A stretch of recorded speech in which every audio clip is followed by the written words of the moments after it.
जय हिंद प्यारे दोस्तों। तो आज मैं आप लोग को बताने जा रहा हूँ पीएच के बारे में। पिछला वीडियो कल बताया था कि अम्ल के बारे में कि किसमें कौन सा अम्ल पाया जाता है, और आज बोले थे कि आज बताएंगे पीएच स्केल के बारे में। पहले देखते हैं पीएच क्या होता है। पीएच मतलब पी और एच दो शब्द से मिलकर बना है। पी का मतलब होता है, पी से हो गया पोटेंज, पी से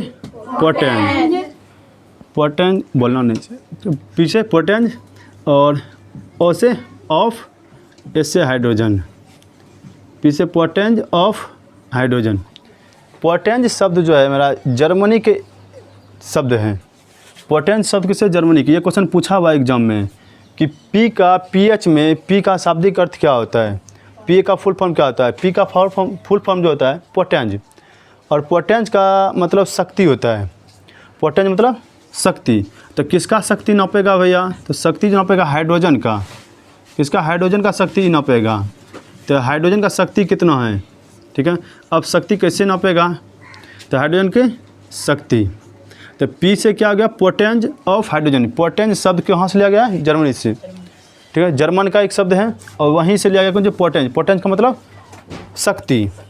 पोटेंज का मतलब शक्ति है, ठीक है। पोटेंज का मतलब शक्ति होता है। और यह शब्द एग्जाम में ये पूछा हुआ कि पीएच में पीएच का फुल फॉर्म क्या होता है, पी का मतलब क्या होता है, ठीक है। अब आगे चलते हैं। यह जो पीएच क्या है, किसी विलयन में हाइड्रोजन आयन के सांद्रता के ऋणात्मक लघुगणक को पीएच कहते हैं। किसी विलयन में हाइड्रोजन आयन के सांद्रता के ऋणात्मक लघुगणक को पीएच कहते हैं। अब जब पीएच हो गया, अब एक आया कि पीएच हाइड्रोजन विलयन की सांद्रता कैसे नापेंगे। नापने के लिए कुछ ना कुछ चाहिए। तो नापने के लिए कुछ ना कुछ चाहिए, तो इसके लिए क्या किया कि एक स्केल बनाया गया, जैसे कि हम दूध नापते हैं। दूध नापने के लिए कि स्केल है उसका लेक्टोमीटर। लेक्टोमीटर के माध्यम से हम दूध को माप लेते हैं। जैसे हम लंबाई मापते हैं, तो लंबाई को मापने के लिए मात्रक का कुछ ना कुछ कि सेंटीमीटर, मीटर, उसके माध्यम से लंबाई को माप लेते हैं। अब सवाल है कि किस में कितना H+ आयन होगा या नहीं होगा, उसका भी कुछ मापक होना चाहिए। तो उसका भी मापक होने के लिए एक वैज्ञानिक आया। वैज्ञानिक का नाम था SPL सोरेनसन।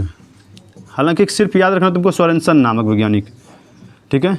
सोरेनसन नामक वैज्ञानिक जो है SPL सोरेनसन नामक वैज्ञानिक ने, तो सोरेनसन नामक वैज्ञानिक ने खोज किया था कि इसका पीएच एक स्केल बनाया। कौन स्केल, पीएच स्केल। तो पीएच स्केल जो बनाया के सोरेनसन नामक वैज्ञानिक ने कब, 1909 ईस्वी में। 1909 ईस्वी में एक स्केल का निर्माण किया। अब वो स्केल का काम क्या था, आइए बताते हैं स्केल का काम क्या था।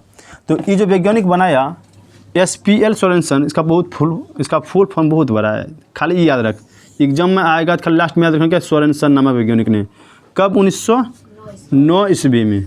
1909 ईस्वी में एक स्केल बनाया। वह स्केल की सहायता से किसी विलयन में अम्लता, क्षारीयता या उदासीनता के बारे में बताता था। जैसे वह स्केल किसी विलयन में डालता था, जैसे हम दूध में डालते हैं लेक्टोमीटर, तो दूध की शुद्धता बताता है, कितना दूध शुद्ध है कितना नहीं है, ठीक है। उसी तरह जब स्केल लगाते हैं हम, ये पीएच स्केल लगाया। पीएच स्केल का खोज क्या था, सोरेनसन नामक वैज्ञानिक ने। सोरेनसन कब, 1909 ईस्वी में।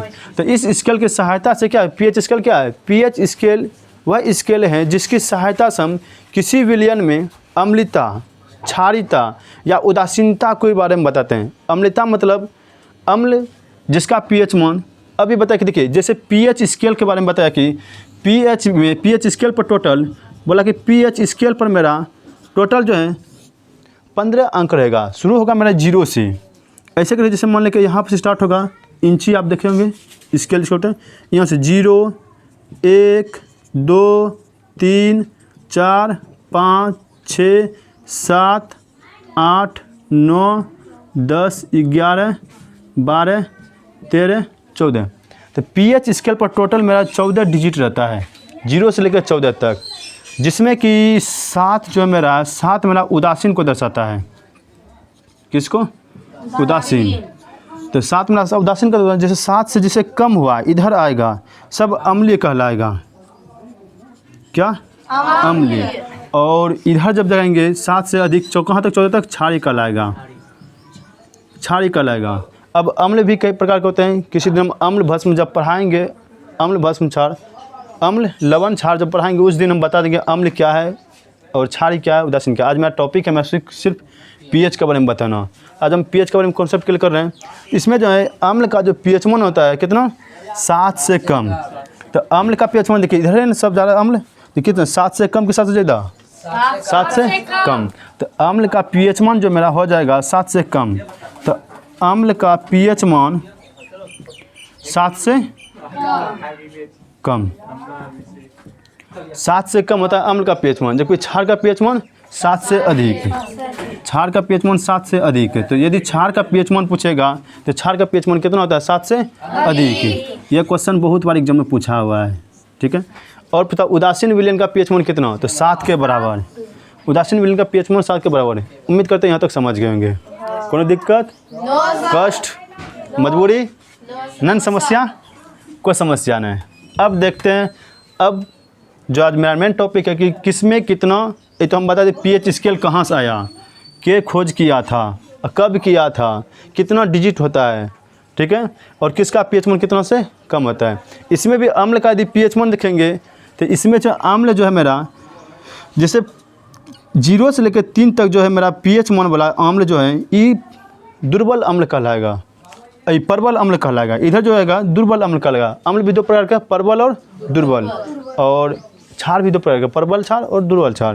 तो इसका हम दूसरे अथी में जिस दिन बताएंगे उसका बता देंगे क्लियर। तो देख क्लियर यहाँ तक है। तो अम्ल का पीएच मान 7 से कम और क्षार का पीएच मान 7 से अधिक है, और उदासीन विलयन का पीएच मान 7 के बराबर। के स्केल बनाया था, नाम बताते हैं स्केल का नाम, एसपीएल सोरेनसन नामक वैज्ञानिक ने। एसपीएल सोरेनसन नामक वैज्ञानिक कब, 1909 ईस्वी में। 1909 ईस्वी में एसपीएल सोरेनसन नामक वैज्ञानिक ने बनाया था कि पीएच के बारे में बता रहा था, है ना। तो पीएच के बारे में बताया एसपीएल सोरेनसन नामक वैज्ञानिक ने। तो पीएच स्केल क्या है, वह स्केल जिसकी सहायता से हम किसी विलयन की अम्लता, क्षारीयता या उदासीनता की सूचना देते हैं, ये ना, कि हाँ ये अम्ल है कि क्षार है, अम्ल है कि क्षार है। यदि किसी विलयन में डालने पर उसका पीएच मान 7 से कम दिख गया तो अम्ल कहलाएगा, यदि 7 से अधिक दिख गया क्षार कहलाएगा, और यदि 7 के बराबर दिख गया तो उदासीन कहलाएगा। अशुद्ध जल होता है मेरा, शुद्ध जल जो होता है 7 के बराबर रहते हैं। अब हम पीएच मान याद करवाने जा रहे हैं आपको, किसका पीएच मान कितना होता है, क्लियर। तो मेरा नेक्स्ट टॉपिक जो है मेरा यही है कि पीएच वैल्यू। तो ये पीएच का बारे आप लोग समझ गए उम्मीद करते हैं। तो पीएच शब्द कहाँ से, जर्मन शब्द है, जर्मन शब्द पी का फुल फॉर्म पोटेंज। पोटेंज यह क्वेश्चन एग्जाम में कई बार पूछा है, चाहे रेलवे ले ले, चाहे एसएससी ले ले। एसएससी के जो प्रीवियस क्वेश्चन देखा कन्फर्म ये क्वेश्चन पूछा, बहुत बार पूछा है। और जाके देखिए जब रेलवे देखिएगा तो उसमें भी इसका अर्थ पूछा हुआ है। अभी हम फिलहाल में हाल में क्वेश्चन बैंक का प्रीवियस क्वेश्चन डाले हैं बुक यूट्यूब पर, अपना वीडियो पर, उसी पर चैनल पर, उस पर देख लेना कि पी वाला क्वेश्चन बहुत बार पूछा है, पीएच का फुल फॉर्म, ठीक है। तो अब देखते हैं क्लियर यहाँ तक। अब चलते हैं पीएच वैल्यू की और किसका कितना वैल्यू होता है। यहाँ तक उम्मीद करते हैं समझ गए, कोई दिक्कत, आगे को लेकर चलते हैं आप लोग को। तो अब एक पट्टी लिखेंगे हम क्या, किस विलयन, और एक पट्टी लिखेंगे उसका मान, पीएच मान, वैल्यू, ठीक है। एक तरफ कोई विलयन लिख देंगे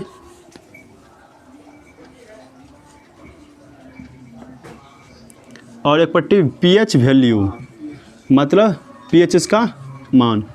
तो पहले हम देखते हैं कि पहले जो मेरा एक होता है कि पहला सौंद्र हाइड्रोक्लोरिक अम्ल, सौंद्र हाइड्रोक्लोरिक अम्ल HCl, सौंद्र हाइड्रोक्लोरिक अम्ल का पीएच मान जो होता है 0 होता है।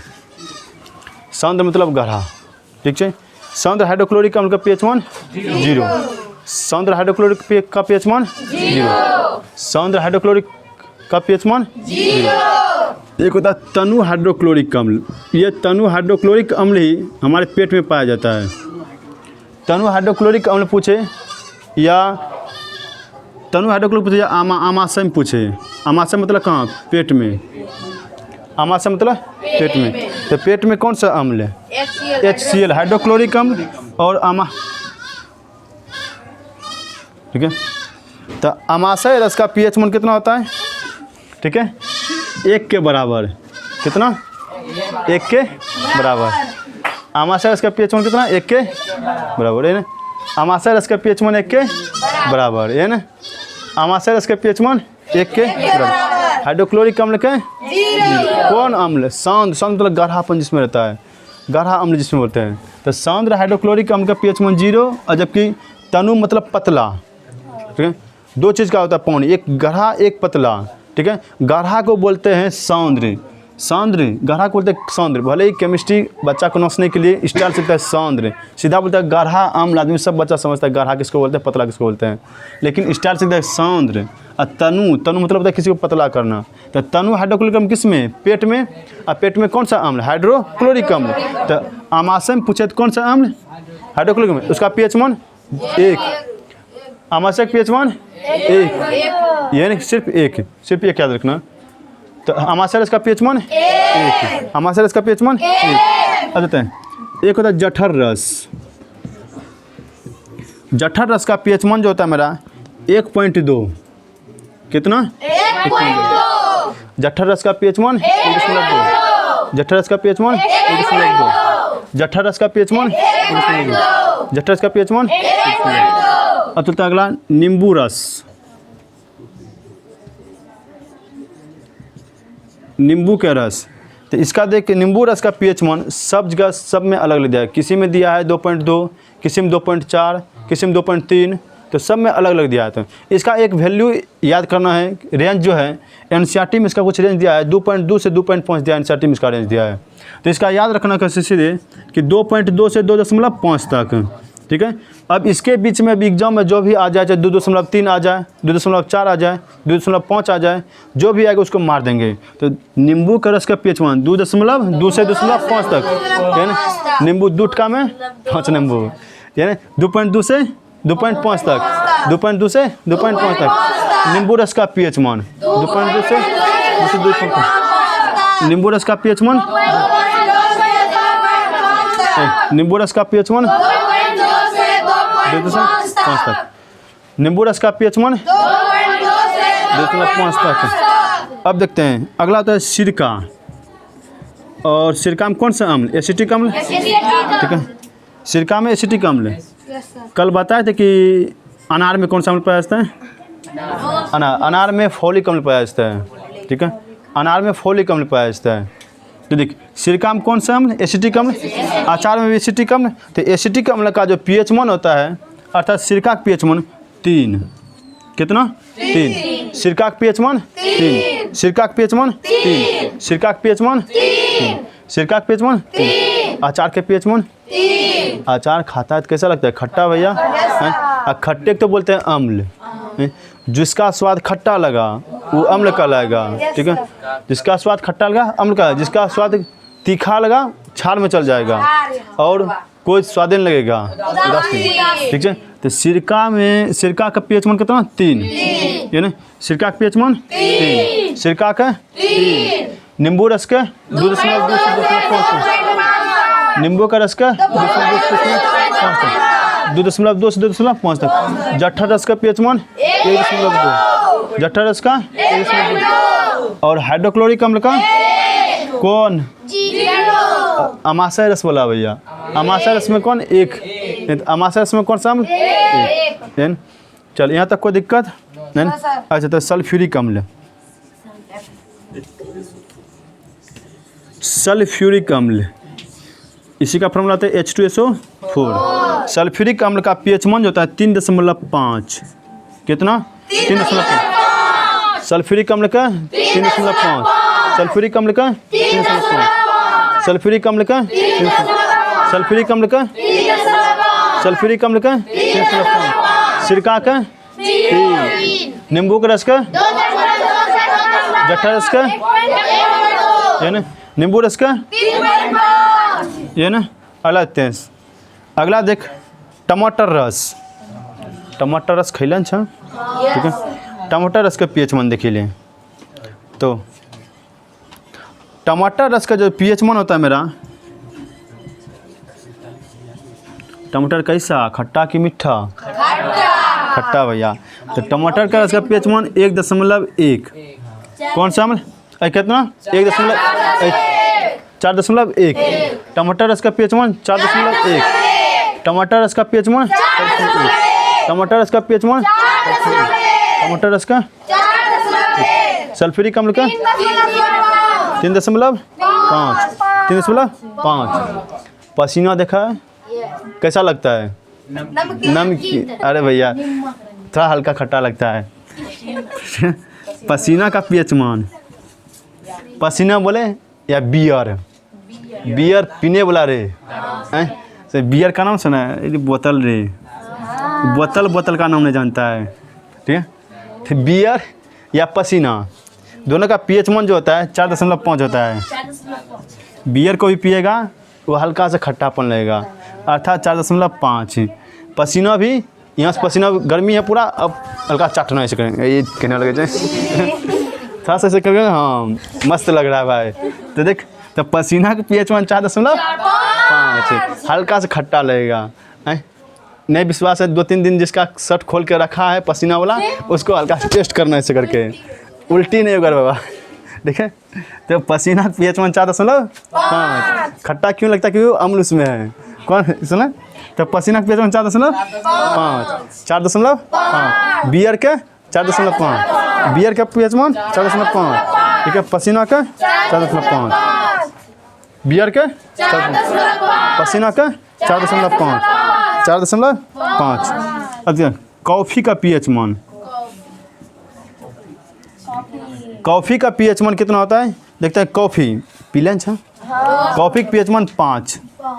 शादी सब में नहीं पीता है रे, शादी सब में जाता होगा। यदि पहले देख, चाय और कॉफ़ी दोनों चीज़ धर दिया, पहले देखा आदमी कॉफ़ी को उठा गए पहले लिया दे, घर में नहीं मिलता है। चाय तो रोज़ पीवे करते हैं, कॉफ़ी रोज़ नहीं पीते हैं। और जाके ज़बरदस्ती अपना गिलास निकालेगा उधर से, ले पीने दो हमको पहले, ठीक है। और नहीं रहेगा फिर उससे झगड़ा कर लेगा, जल्दी से बनाओ। तो कॉफ़ी का पीएच मान 5। कॉफ़ी का पीएच मान 5। कॉफ़ी का पीएच मान 5। कॉफ़ी का पीएच मान 5। कॉफ़ी का पीएच मान 5। कॉफ़ी का पीएच मान 5। कॉफ़ी का पीएच मान 5। कॉफ़ी का पीएच मान 5। यहाँ तक कोई दिक्कत? एक बार पूछ लिया जाए। चल एक बार तूफानी कर लिया जाए तो सुना। चल स्टार्ट। कुछ तूफानी कर लिया जाए क्योंकि आगे भी बताना है भैया। देख, इसका पीएच मान साउंड है 0, इसका 1, इसका 1.2, नींबू के 2.5 तक, सिरका और अचार का 3, सिरका अचार का 3, सल्फ्यूरिक अम्ल का ओरे बानर, ठीक है, सल्फ्यूरिक अम्ल का 3.5, ये बानर से नहीं थोड़ा सा नहीं सोचता है। सल्फ्यूरिक अम्ल का 3.5, सल्फ्यूरिक अम्ल का 3.5, सल्फ्यूरिक अम्ल का 3.5, टमाटर रस का 4.1, टमाटर रस का, अब पसीना बियर का 4.5, 4.5, पसीना और बियर का 4.5, और कॉफ़ी का 5, कॉफ़ी का 5। अब इसको मिटाते हैं, आगे की ओर लेकर चलते हैं आप लोग को। यहाँ तक कोई दिक्कत? Have you any problem? No problem, ठीक है, ठीक है। अब देखते हैं आगे की ओर, ठीक है। अब देख, मुंह के पीएच मान, ठीक है। अरे वो जो मुंह का पीएच मान होता है, मतलब कि जब मुंह का पीएच मान 5.5 से कम हो जाएगा, 5.5 से कम हो जाए, तब दांत सब झड़ने होती रहता है, तो मतलब छनछना के लगता है। नहीं कहता कि पर्चा सुना होगा कि गर्म पानी पीते हैं तो ठंडा पानी पीते कनकना के लगता है। तो रीज़न क्या है? उस समय जो है मुंह का पीएच मान जो होता है, दांत में जो होता है, उसका पीएच मान 5.5 से कम हो जाता है, इसी कारण झनझना के और कनकना के लगता है, ठीक है। यदि इसका पीएच मान 5.5 से ज़्यादा होता है तो कुछ नहीं होता, 5.5 से जो कम होता है उसका पीएच मान, इसी कारण इसका झनझना के और कनकना के लगता है, ठीक है। तो मुंह के पीएच मान कितना? 5.5, 5.5 से कम, 5.5 से कम, 5.5 से कम। अब चलते हैं आगे की ओर। अम्ल वर्षा का पीएच मान, अम्ल वर्षा का पीएच मान, अम्ल वर्षा का पीएच मान जो होता है मेरा, अम्ल वर्षा का पीएच मान कितना? 5.6 से कम, 5.6 से कम, 5.6 से कम। जब वर्षा जल का pH मान 5.6 से कम हो जाता है तो उसी को अम्ल वर्षा कहते हैं। जब वर्षा जल का pH मान 5.6 से कम हो जाता है तो उसी कहते हैं अम्ल वर्षा, ये ना। तो अम्ल वर्षा का pH मान 5.6 से कम, 5.6 से कम। अम्ल वर्षा का pH मान 5.6 से कम। ओए बानर छाप कर रहे, पहले दिमाग में छाप, फिर कॉपी में, फिर एग्जाम में, ठीक है। पहले दिमाग में छाप, ठीक है। अम्ल वर्षा का pH मान 5.6 से कम, 5.6 से कम। आगे को लेकर चलते हैं आप लोग को, चल 5.6 से कम। अब चलते हैं पेशाब, अरे मानव मूत्र, ठीक है। और पेशाब इसी को बोलते हैं ना, ठीक है। पेशाब का pH मान कितना? 6, कितना? 6। पेशाब का pH मान 6। याद नहीं होगा, नहीं ना। अब देख सिंपल याद करेंगे, बच्चा सबको देखा पेशाब को छुर देते रह, नहीं देखा है, हैं? जब पेशाब करेगा हैं छरछरा देगा पूरा, तो छुरछुरा के देखना क्या कि 6 हैं। आराम से बच्चा सबको नीचे में बैठाएगा, बोले सी करेगा बस, हाँ पेशाब कर, बस छुर दे निकाल देगा पूरा, उस जगह औना देगा। तो छुर से क्या रखना है? 6 बोलेगा कभी, है ना। तो पेशाब का pH मान 6 है ना। अरे हंसना क्या है, रियल में है घटना। पेशाब करता है नीचे में पूरा औना आता है, 2 आदमी जान जाता है, हाँ बगल में पेशाब कर रहा है कोई, ये है ना। तो मतलब पेशाब का pH मान 6, पेशाब का pH मान 6। अब कैसे याद रखना है बता दिए, इसके ना छुड़छुड़ा देगा, ये है ना, बच्चा सबको दिखाएगा। अब देखते हैं अगला, दूध का pH मान। ताजे दूध का pH मान 6 होता है। ताजे दूध का pH मान कितना? 6 होता है। ताजे दूध का pH मान कितना? 6, ठीक है। ये क्वेश्चन भी हम लिखाए थे, ताजे दूध का pH मान 6 होता है, दही बनने पर इसके pH मान में क्या परिवर्तन होता है, ठीक है। तो ताजे दूध का pH मान 6, ठीक है। ऐसे पूछेगा ताजे दूध का pH मान 6, क्लियर यहाँ तक? नहीं। अब देख, लार 2 प्रकार का होता है। एक लार पहले बनता है खाना से पहले, एक लार खाना खाने के बाद, ठीक है। लार भी 2 प्रकार का है, एक लार पहले बनेगा, अभी जो मान लें अभी खाना हम नहीं खाएँ तो लार पहले बन रहा है, और जब खाना खा लेंगे उसके बाद भी लार बनेगा, ठीक है। तो लार मतलब वही लेयर जो होता है,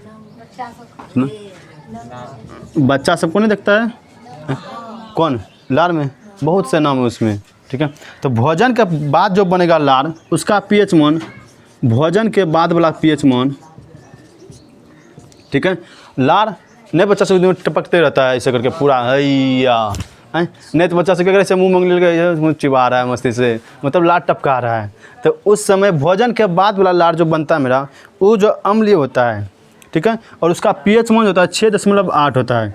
कितना? 6.8। तो लार का pH मान कब? जब भोजन के बाद, भोजन के बाद वाला pH मान कितना? 6.8, 6.8, 6.8, 6.8, क्लियर है। अब देख, और भोजन के बाद वाला pH मान, तो ठीक है, भोजन के बाद वाला pH मान जो होगा मेरा, ठीक है, ये भोजन के बाद का pH मान 6.8। अब भोजन से पहले जब हम खाना नहीं खाएं, मान ले भी हम खाना नहीं खाएं, तो इसका pH मान जब मेरा हो जाएगा 7.2 हो जाएगा। कब? भोजन के पूर्व, ठीक है। लार का pH मान कब? भोजन के पूर्व 7.2। मतलब अभी मान ले हम खाना नहीं खाएं तो मेरा pH मान कितना? क्षार की होगा कि अम्ल होगा? क्षार प्रकृति होगा, 7 से अधिक हो गया, ठीक है। और जब खाना खा लेंगे तो अम्ल में बदल जाएगा। इसीलिए जब खाना खा लेता है आदमी से हल्का से ढकार खट्टा ढकार होता है, ठीक है। वो लार जो अपना वहाँ पर स्टार्ट करता है काम अपना, तो ढकार जब हल्का से खट्टा ढकार होगा, अर्थात वहाँ पर अम्ल बन रहा है वहाँ नीचे में, क्लियर है। लार के पूर्व 7.2 और लार के भोजन के बाद 6.8, ये ना। लार का pH मान भोजन के बाद 6.8 और भोजन के पूर्व 7.2। कोई दिक्कत? यहाँ तक कोई दिक्कत नहीं। चल आगे देखते हैं, आगे देखते हैं। अशुद्ध जल बोले, चाहे वर्षा जल बोले या शुद्ध जल बोले, ठीक है, सबका pH मान 7 के बराबर, या उदासीन विलयन बोले, कोई क्या क्या नाम बोले? अशुद्ध जल या शुद्ध जल या वर्षा जल या उदासीन विलयन, उदासीन विलयन या इसे बोलते हैं लवण। सबका पीएच मान कितना 7, सबका पीएच मान 7। और एग्जाम में सबसे ज़्यादा पूछा है तो यही क्वेश्चन पूछा है कि उदासीन विलयन का पीएच मान कितना होता है 7, शुद्ध जल का पीएच मान 7, वर्षा जल का पीएच मान 7, अशुद्ध जल का पीएच मान 7, शुद्ध जल का पीएच मान 7, वर्षा जल का 7, उदासीन विलयन का लार का खाना से पहले, खाना के बाद, ताजे दूध का पीएच मान, मानव मूत्र का पीएच मान, ये तो भूलने वाला नहीं है। अम्ल वर्षा का पीएच मान से कम, मुंह का पीएच मान 6 से कम। आगे देखते हैं क्या है। तो आगे देख कि एक होता है मानव शरीर के परास, मतलब मानव शरीर का पीएच मान कहाँ से कहाँ तक कम करता है। ये भी एग्जाम में बहुत पूछा है। मानव शरीर का जो पीएच मान जो कम करता है, मानव शरीर कितना बीच में करता है। मानव शरीर का परास मतलब कितना से, तो मानव शरीर का पीएच मान जो परास रहता है उसका 7 से 7.8 तक, 7 से 7.8 तक। हम बताए थे पिछले क्लास में कि मानव शरीर के पीएच का मान जो है 7.7 से 8 होता है। यदि थोड़ा सा भी कम हो गया या ज़्यादा हो गया पीएच मान ले किसी का पीएच मान 7.9 हो गया या किसी का पीएच मान 7 से कम हो गया, तो इन दिस कंडीशन में क्या होगा, शरीर में कुछ न कुछ स्टार्ट, या तो तबीयत खराब हो जाए, माथा दर्द करना स्टार्ट, बुखार आना स्टार्ट। तो बुखार सब जो आता है यही पीएच मान के कारण।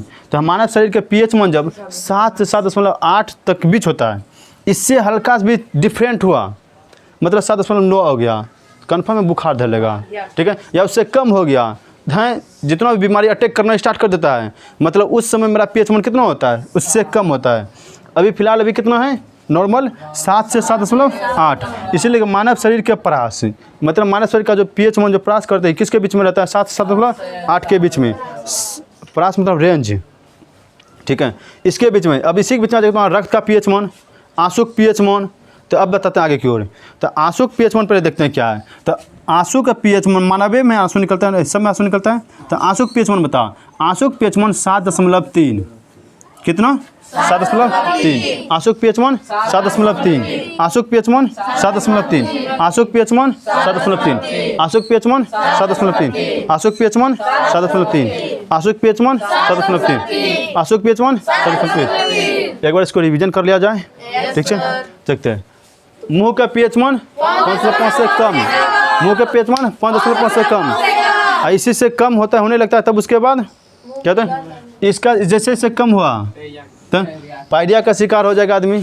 तो मुंह का पीएच मान जब 5.5 से कम हो जाएगा तो होना चाहिए कितना, 5.5 होना चाहिए। लेकिन इससे जब कम हो जाएगा तो होना कितना चाहिए, 5.5। लेकिन इससे जब कम हो जाएगा तो आदमी बीमारी का शिकार हो जाएगा, ये ना।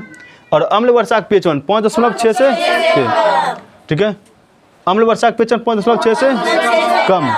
और मानव मूत्र का 6, ताजे दूध का पीएच मान 6, लार का 6.8। और पहले खाना के बाद और खाना के पहले, ये ना। अब शुद्ध जल का पीएच मान 7, वर्षा जल का 7, मानव शरीर का 7 से 7.8, 7 से 7.8। आंसू का पीएच मान 7.3, आंसू का पीएच मान 7.3, आंसू का 7.3, आंसू का 7.3। और 4-5 को बचा, इसको भी बताते हैं, इसको छोड़ के क्या करेंगे, ठीक है। अब देखते हैं आगे क्या है। तो आंसू खत्म हो गया, अब बचा मेरा रक्त। रक्त का पीएच मान देख कितना होगा, रक्त का पीएच मान 7.4, कितना 7.4। रक्त का पीएच मान 7.4, रक्त का पीएच मान 7.4, रक्त का पीएच मान 7.4, रक्त का पीएच मान 7.4। रक्त को ही बोलते हैं कौन चीज, देख रक्त को ही बोलते हैं खून, ठीक है। और खून को ही बोलते हैं उर्दू में लहू, सुनना। तो रक्त का ही सब नाम है। नहीं गाना सुना गया, लहू बन के आंसू बरसने लगे हैं, गाना सुना जा, ठीक है, लहू बन के आंसू बरसने लगे हैं, ठीक है। तो लहू जो है, लहू खून को ही बोला जाता है उर्दू वर्ड में। तो अब खून हो गया, लहू हो गया, रक्त हो गया, इसी बोलते हैं ब्लड इंग्लिश में। इसका पीएच मान कितना 7.4। ये क्वेश्चन पिछला बार पूछा था कि बिहार पुलिस में पूछा था कि रक्त का पीएच मान कितना होता है, 7.4। तो रक्त का पीएच मान 7.4, रक्त का पीएच मान 7.4। अम्ल की क्षार, अम्ल की क्षार में, इसलिए खून को चाखेगा कैसा लगेगा, तीखा लगता है, हल्का ना लगता है, नमकीन जैसा है, हल्का सा खून अभी मारते हैं, खून निकलेगा, टेस्ट करना मुंह में लेकर के। बच्चा सब पहले क्या करता है, खून को लेता है पहले, अरे हाथ कट गया मेरा रे, चाट चाट चाट, जो है चाटने से क्या होगा, खून मरेगा नहीं, फिर से बन जाएगा उतना, लेकिन उससा नहीं होता है। खून किसी दिन पढ़ाएंगे, बता देंगे खून के बारे में, सब ब्लड के बारे में, ठीक है। तो खून के पीएच मान 7.4, खून के पीएच मान 7.4, खून के पीएच मान 7.4, खून के पीएच मान 7.4। चलते हैं अंडा का पीएच मान देखते हैं। अंडा का पीएच मान जो होता है 7.7 होता है। कितना? 7.4। अंडा का पीएच मान 7.4, अंडा का पीएच मान 7.7, अंडा का पीएच मान 7.7, अंडा का पीएच मान, अंडा का पीएच मान 7.4, अंडा का पीएच मान 7.4। इसी बीच में एक और याद करना, उपजाऊ भूमि, मतलब वो जो हम उपजाऊ भूमि का पीएच मान जो होता है 7 से 7.6 के बीच होता है। 7 से 7.6 की उपजाऊ भूमि, मतलब यदि इसका पीएच मान 7 से 7.6 से कम होने लगा तो उसमें उर्वरा शक्ति थोड़ा कम हो जाएगा भूमि का, और उर्वरा शक्ति जिससे कम हुआ और उपजना बंद धीरे धीरे समाप्त होने लगेगा। इसीलिए उसमें इसको बचाने के लिए किसान सब उसमें मिलाते हैं, चौक मिलाते हैं, या बिना बुझा हुआ चूना या यूरिया पोटास जो मिलाते हैं, इसी को अम्ल ना हो, इसी को क्षार प्रकृति में लाने के लिए, इसीलिए ऐसा सब यूज करते हैं, ठीक है। तो उपजाऊ भूमि का 7 से 7.6, उपजाऊ भूमि का 7 से 7.6, उपजाऊ भूमि का 7 से 7.6, उपजाऊ भूमि का 7 से 7.6, उपजाऊ भूमि का 7 से 7.4। अब जाता है पित्तरस। पित्तरस का पीएच मान जो होता है हमारा 7.8 से 8.8 तक। पित्तरस का 7.8 से 8.8 तक, 7.8 से 8.8 तक, 7.8 से 8.8 तक, 7.8 से 8.8 तक।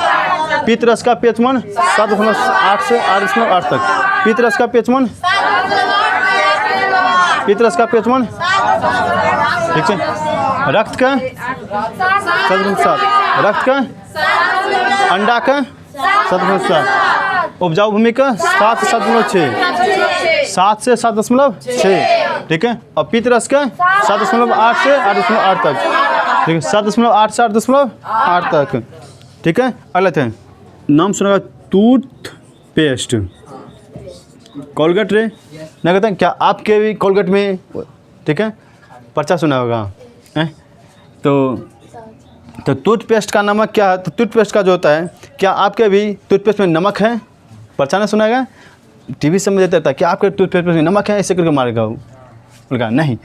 तो देखिए, तो टूथपेस्ट का जो पीएच मान होता है 8 होता है। कितना? 8। टूथपेस्ट का पीएच मान 8, टूथपेस्ट का पीएच मान 8, टूथपेस्ट का पीएच मान 8। टूथपेस्ट समझता नहीं बना रहा, कोलगेट, चला कोलगेट, टूथपेस्ट। अब बताइए, याद कर, बेकिंग सोडा, खाने वाला सोडा, ये ना, बेकिंग सोडा का सूत्र NaHCO3। Baking sodium hydrogen carbonate या सोडियम बाइकार्बोनेट होता है, ये ना। तो बेकिंग सोडा का जो पीएच मान होता है, इसे होता है खाने वाला सोडा।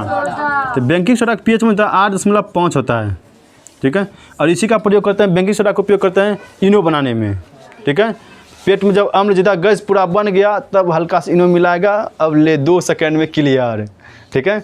तो देख, तो बेकिंग सोडा की यूज करते हैं 2 सेकंड में क्लियर कर ले, क्यों? क्योंकि इसका पीएच मान 8.5 होता है। तो बेकिंग सोडा का पीएच मान 8.5, बेकिंग सोडा का पीएच मान 8.5, बेकिंग सोडा का 8.5, बेकिंग सोडा का, बेकिंग सोडा का, बेकिंग सोडा का, बेकिंग सोडा का, बेकिंग सोडा का, बेकिंग सोडा का। चल, एक धोने वाला सोडा होता है, धोबन सोडा, ये ना, धोबन सोडा। और धोबन सोडा मतलब वही कपड़ा से खींचते हैं, ये ना, धोबन सोडा, सरफ जिसको होते हैं, ठीक है। उसी टाइप में आता है, सरफ नहीं बल्कि उसी टाइप में आता है धोबन सोडा का, ठीक है। और उसका पीएच मान जो मेरा हो जाएगा, धोबन सोडा का पीएच मान मेरा हो जाएगा कितना, तो 9। कितना? 9। इसका फार्मूला बताए थे धोबन सोडा का, Na2CO3 × 10H2O, Na2CO3 × 10H2O, sodium carbonate decahydrate.